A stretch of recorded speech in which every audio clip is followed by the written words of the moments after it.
Biggest ever పిజ్జాని తయారు చేయబోయే ముందు ఫస్ట్ ఆఫ్ ఆల్ మేము దీంట్లో యూజ్ చేయబోయే ఇంగ్రీడియంట్స్ ఏంటో ఒక్కొక్కటిగా మీకైతే చెప్తా. ఫస్ట్ ఆఫ్ ఆల్ మీరు ఇక్కడ చూసినట్టయితే మేము పనిష్మెంట్స్లో యూజ్ చేస్తాం కదా, ఆ ఐటమ్ అయితే ఉంది. అది వచ్చేసి ఏంటి అంటే క్యాప్సికమ్, నెక్స్ట్ వచ్చేసి టమాటాలు.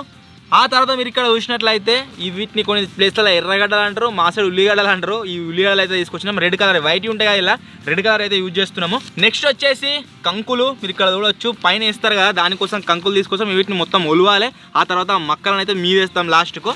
అండ్ ఈ ప్యాకెట్లో మీరు ఏదైతే చూస్తారో ఇది మొత్తం కూడా చీజ్. ఒక పిజ్జాని తయారు చేయాలంటే మనకు దాంట్లో మెయిన్గా యూజ్ చేసే ఇంగ్రీడియంట్ ఏంటిది అంటే చీజే. సో ఇంత చీజ్ అయితే తీసుకొచ్చినాం. నెక్స్ట్ వచ్చేసి బేకింగ్ సోడా. ఆ తర్వాత మీరు ఇక్కడ చూసినట్లయితే టాపింగ్ కోసం యూజ్ చేస్తారు కదా పిజ్జాలో, ఆ ఫ్లేవర్ అన్నమాట. ఈ దీంట్లో అయితే ఉంది ఫ్లేక్సీన్ అన్ని, ఇన్ని యూజ్ చేసి దాంట్లో అయితే వేస్తాం మొత్తము.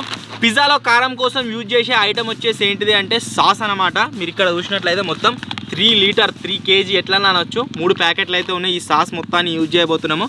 ఆ తర్వాత ఒక ప్యాకెట్ కర్డ్ అండ్ చక్కెర కూడా వేస్తారు గాయస్. చక్కెర ఎందుకు వేస్తారు నాకు తెలియదు, చక్కెర కూడా వేస్తున్నాము. చక్కెరతో పాటుగా ఉప్పు వేస్తున్నాము. అండ్ లాస్ట్లో మీరు చూసినట్లయితే మేము తయారు చేయబోయే పిజ్జా వచ్చేసి ఏంటి అంటే నాన్ వెజ్ అయితే కాదు, వెజ్ అయి ఉండబోతుంది. సో దానికోసం పన్నీర్ తీసుకొచ్చినాం టాపింగ్ గురించి. దాంతో పాటుగా మీరు ఇక్కడ చూసినట్లయితే 10 కిలోల పిండి అవుతున్నది.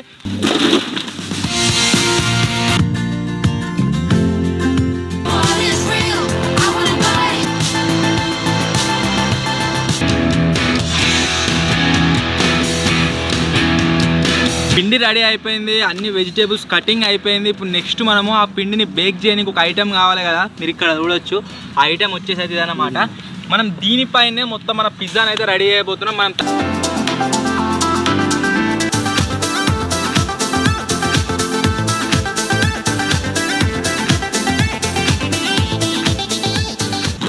మేము తయారు చేసిన రా పిజ్జా వచ్చేసి ఇదే.